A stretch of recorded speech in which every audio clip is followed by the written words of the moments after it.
And anything you need, you call me, we'll get it taken care of. I took care of an 85-year-old COVID patient last night at 10 o'clock. Good to meet you, man.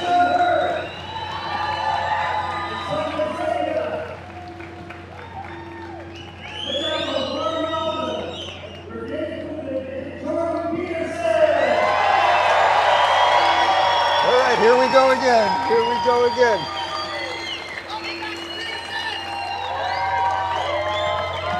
Hey, good morning, everybody. Thank you.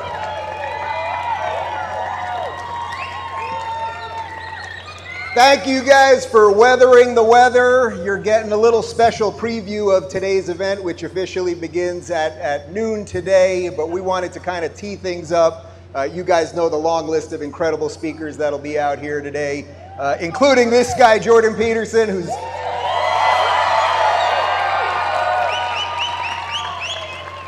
who's wearing 2 suits. That's how hard he's working. We've got Bret Weinstein and Heather Hying and Robert F. Kennedy Jr. and Tulsi Gabbard and Russell Brand and many other great speakers. And we are trying to figure out, guys, exactly what you're trying to figure out. Can we save this thing? Can we rescue this thing? Can we restore this thing? That is what today is about, and we're thrilled that you guys came out early for us on this rainy day. So Jordan and I are just going to kind of diagnose some of the problems, talk a little bit about what you're going to see throughout the day today. And, well, Dr. Peterson, we haven't been on stage together in a couple of years, so this is very nice for me personally. What do you think? Can we restore? Can we save this republic? Where are we at? Well, you know, I've spent a lot of time over the last years traveling all around the world, you know, and I spent an awful lot of time in the United States. I've maybe been to 250 cities here, and lots of them more than once, and there's every reason to be stunningly optimistic, you know. I mean, the rate of technological transformation is posing all sorts of complex problems, but there's no reason to assume that you people in particular in the United States can't get on top of this. You've got on top of many things many times in the past. And so one of the things we've got to understand that although there are a multitude of problems that beset us, there's an unlimited field of opportunity. I mean, there's all sorts of things to consider very briefly in that regard, you know.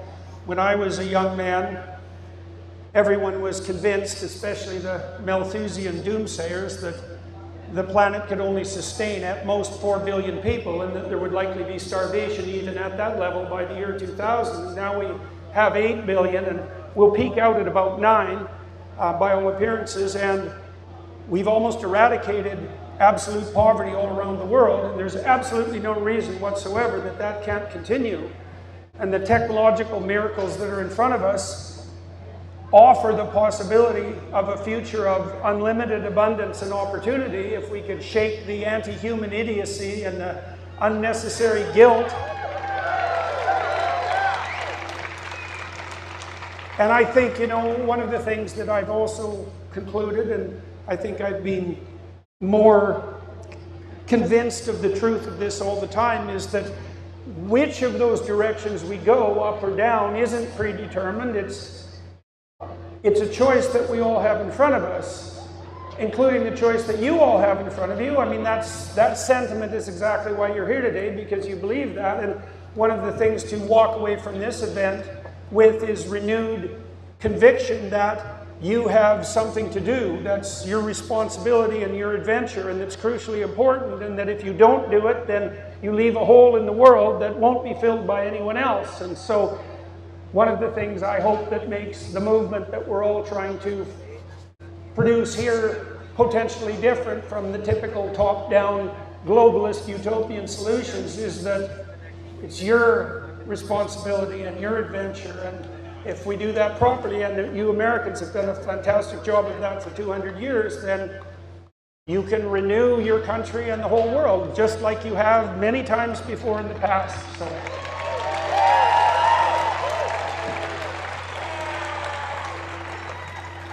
So one of the things that I'm most excited about, and I suspect every single one of you is most excited about for being here, is that this alliance of people politically could have never happened 5 years ago. The idea that Russell Brand and RFK and Tulsi, and I see a lot of MAGA hats out there, this thing that is happening right now, it absolutely transcends politics. We're coming together over health, over caring deeply about this country, our founding documents, our founding fathers, all of the beautiful monuments that are here right now. What do you make of this realignment that we're seeing right now? Because it really is, it has the potential to save the country. I don't know that anything else can. Well, I'm very optimistic about it, and also, I would say, very surprised about it in exactly the way you just described. I mean, first of all, we have this strange spectacle on the Republican side at the moment of a very influential group of people who are heading up the Republican movement, all of whom were essentially Democrats. And so that's a remarkable, now they're disaffected Democrats, and that even includes Trump to some large degree. It's certainly the case with Musk and Tulsi Gabbard and Robert F. Kennedy, and so that's, and so that's a remarkable thing to see. And I also think the Trump administration, the Trump presidential campaign has a real opportunity here too, because one of the things that has concerned Americans who are doubtful about Trump over the last few years, despite the fact that his presidency, let's say, was marked by a remarkable peace, and thank God for that, was his capability, his capacity, let's say, to put together a stellar team and to be more than merely Trump himself. Not that he isn't a force to be reckoned with, and now he has aligned with him these people who are truly remarkable. Like, I can't imagine anything more revolutionary in the positive sense, for example, than a Department of Government Efficiency that was actually headed by Elon Musk. I mean, that's just one revolutionary possibility, which is a very, merely that is something of singular importance, but that's not all, because you have Kennedy, for example, already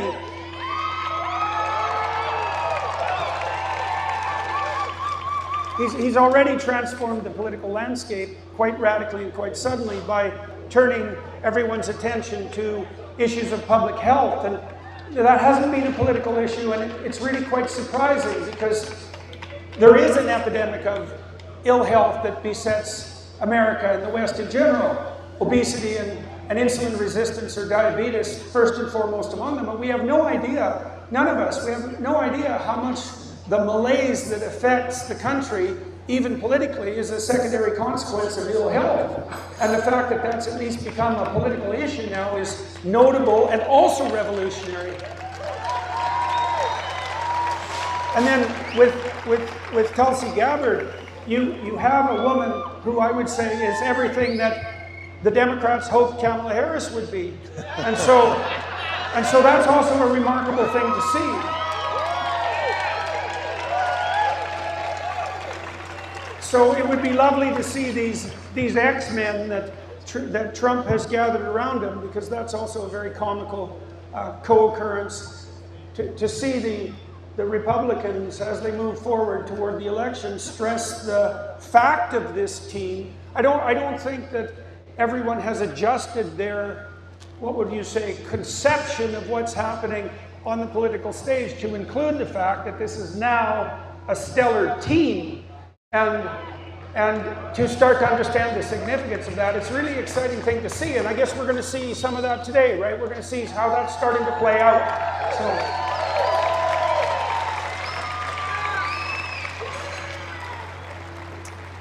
yeah, and we should note, just even relative to where we're standing right now with the Washington Memorial behind us and the Jefferson Memorial and the Lincoln Memorial, that this country was founded on the idea that we were going to be different. We were going to be different and think different things. And I guarantee you, if we polled every single one of you out here, this would probably be the widest tent of political thought in America today. That is rare. Well, the other thing that's interesting about this team, I think putting together a revolutionary team in the political landscape is always a dangerous thing, because mostly what you want from your political leaders when everything is working well is sort of calm and predictable stability, so that you can ignore the political and you can get on with your own life. And that would be a lovely thing to see. And now you have in front of you a relatively revolutionary cabal of potential leaders, and there's peril in that. But one of the things that constrains that and hems that in the most appropriate possible way is the fact that all of the people who are putting themselves forward are patriots. They're American patriots. They're pro-human. And they're also very, very strong advocates for free speech. And if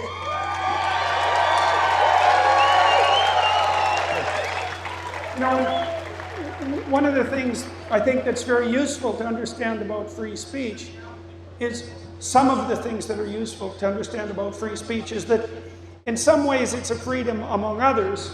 You're free to say what you want, even if you're a fool, even if you're a liar, partly because sometimes people don't know that they're lying, and sometimes they don't know that they're fools, and if they can speak freely, they can discover both of those.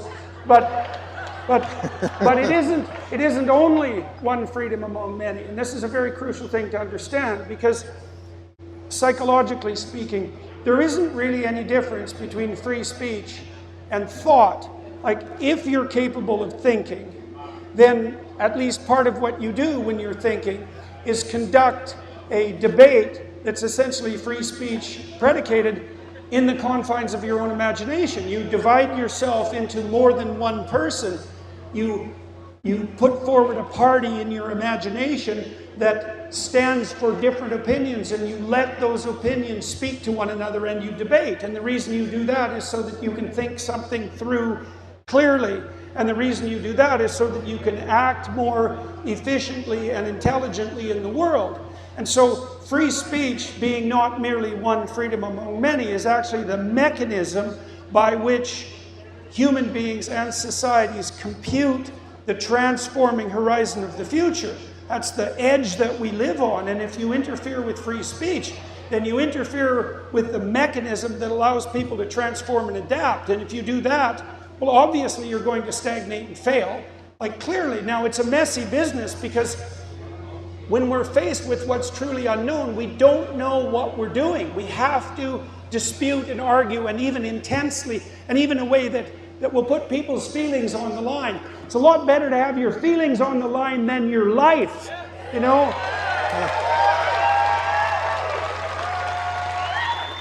And if you adopt the responsibility of maintaining that commitment to free speech, you can organize yourself psychologically, you can organize your marriage and your family, you can organize your communities, you can revitalize them, and you have, in this team that's generated itself around Trump, very, very fervent advocates for free speech. And you know, that's another thing that America has to offer the world in terms of model, because of all the countries there are in the world, including my own country, which is failing dismally on the free speech front, and the UK, which is also in the same boat.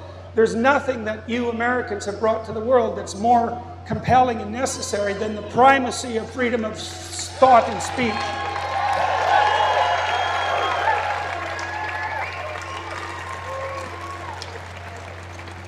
So why don't we see if we can put a little pressure on President Trump for a moment, because with this lineup and this group of people that you've just mentioned, maybe by round of applause we could see if we could fill some of those slots for him. So it sounds like Elon for governmental efficiency, we were down with that, that sounded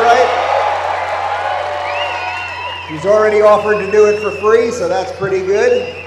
That's pretty efficient. How about, I don't know how much he's going to appreciate this, but we'll send RFK in to take out the CDC and the NIH. What do you think?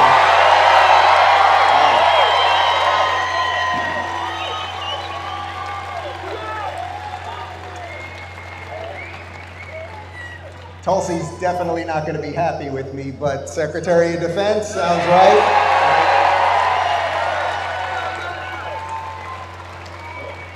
Now, you, my friend, you're not American, but what are you going to do? What are you going to do? Well, I'm going to at least be very pleased to be here. I mean, I've been in, I'm, look, I'm dead you serious. became a politician right there. That was... I spent a lot of time in Washington in recent years and in the United States over the course of my life, and it's a real privilege to be here. I mean, it's a remarkable thing to be here today and to be involved in this to any degree at all. And so, you know, I'll do what I can in any manner that I can, including what we're all going to do today, and hopefully this will work out wonderfully.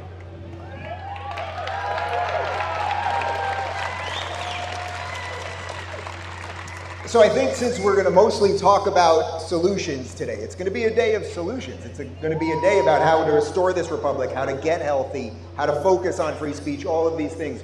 What do you see as beyond free speech, which you just illustrated, what do you see as something that we really could fix right now if we focused properly? If we got out of this partisan shenanigans and craziness that we could really fix if the country wanted to?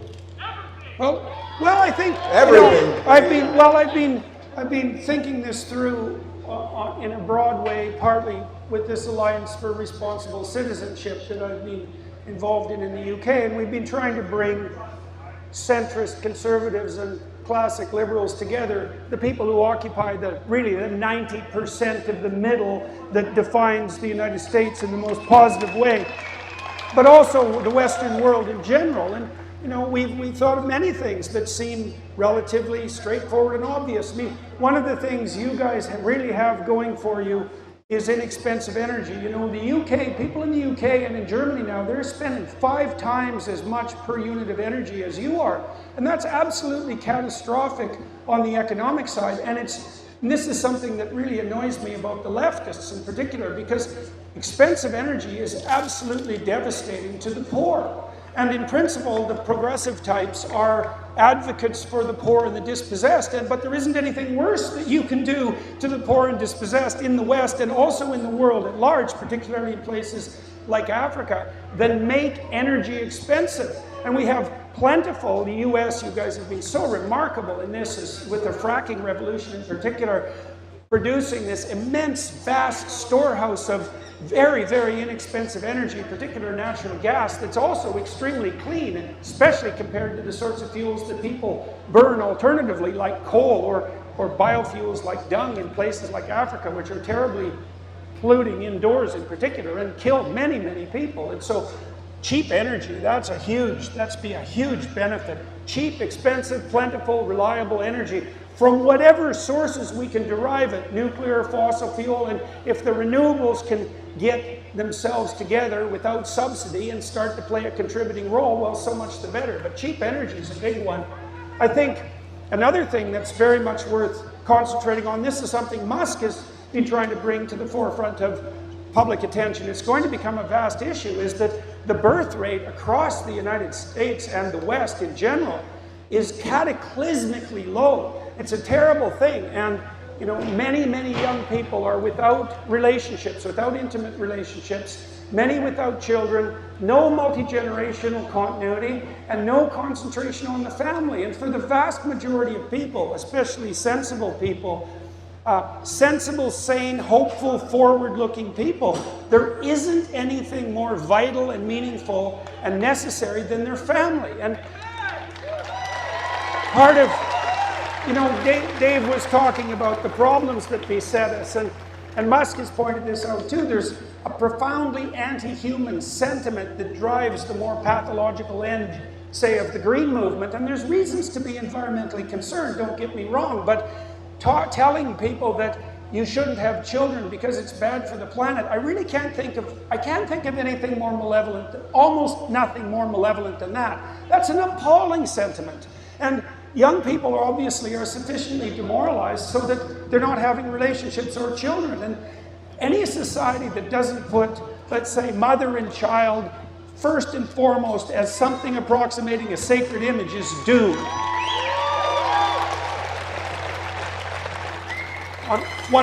I'll mention one more issue that I think is relevant too. You know, like, there is one thing that the left and the right agrees on. You know, it's a strange thing, and the commonality here is not often pointed out, but you know, the left is very skeptical of big corporations, or at least used to be. And the right is very skeptical of big government. And it doesn't take a real genius to point out the fact that both sides are skeptical of big. And right, and there's something to really be said about that, because one of the problems that occurs when organizations grow beyond their suitability is that they start to capture the systems that are supposed to regulate them. And you see the emergence of a kind of corporation, governmental agency, media, fascism. And fascism is derived from a word that means to bind together. And when the giants at the top start binding together, you're in a dynamic that looks something like tyrant and slave. And so one of the things that everybody, especially on the American side, could come together and agree about is that we have to be very careful that our radically successful enterprises, media, government, and corporations, don't get so top-heavy and gigantic that they start tromping around blindly and destroying everything. And that's a completely bipartisan issue, and one that's necessary to address.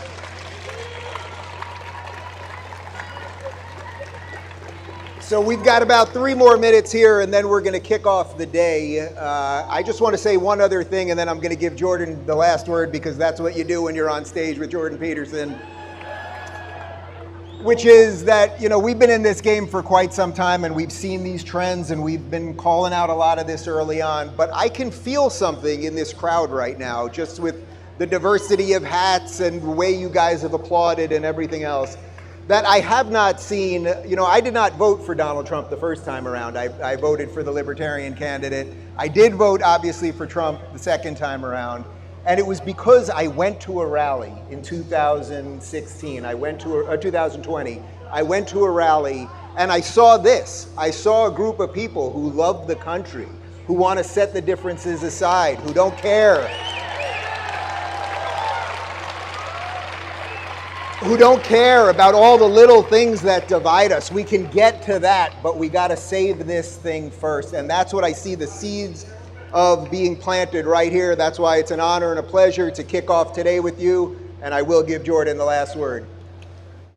So the last word, all right. So, you know, it's as I said, it's a stellar opportunity and an honor for me to be in DC again and speaking in this platform and in this country. And, you know, maybe I have a viewpoint of the United States that's useful just as a bit of an outsider. You know, there's so many things that you people speaking generally got right, and there's a real pervasive doubt in the West. You know, I see people in the UK, for example, right now debating whether or not Great Britain has a culture, which is, and I saw the same thing, for example, in the Netherlands, and these stellar countries that have these deep, abiding, profound traditions, many of which affected the manner in which your own country developed, you know, and I see this pervasive doubt in the West about the validity of our own foundations, and I've investigated that psychologically for a very long time, and I do believe that there's many things that we got profoundly right that can't be abandoned. The notion that each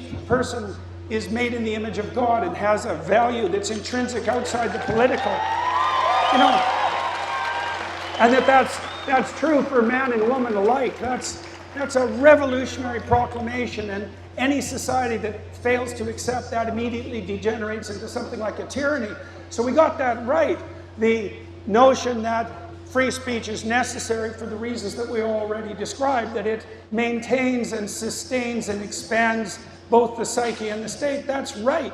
These are foundational realities. The notion that individual sacrifice is akin to responsibility, that that's associated with adventure, and that the sacrifices that you make on behalf of your own well-being, your wives and your husbands, your children and your communities, that's actually the foundation of civilization, right?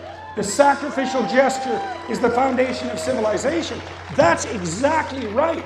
And one of the things that we could walk away from this rally with is a renewed understanding and appreciation for the fact that the fundamental ground under our feet is as firm and rock solid as it can possibly be, and that if we could advance into the future with what a kind of a faithful, courageous optimism rather than a naive optimism, that There's absolutely no limits to what we can do. And you can see that expressed by someone like Musk, because Musk is literally aiming at the stars. And there's a fair bit of performance in that, right? It's like, what's humanity capable of? Like the moonshot demonstrated, for example. What can we do if we set our minds to it? And the answer seems to me is that there's an unlimited future of possibility and no necessity for that Malthusian limited resource, zero-sum dismal power game that seems to beckon as the alternative. So, you know, courageous optimism and appreciation for our foundations. That's a lovely sentiment to end this with.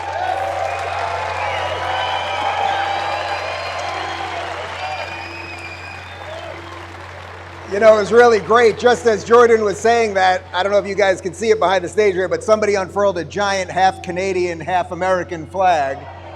And I think that's their way of saying you're welcome. You're welcome here, my friend. Guys, thank you very much for coming out. This is just the beginning of what's going to be a great day. Make some noise for Jordan Peterson. And let's make America healthy again. Why not, right? Thank you. Thank you, everybody. Very nice to see you all.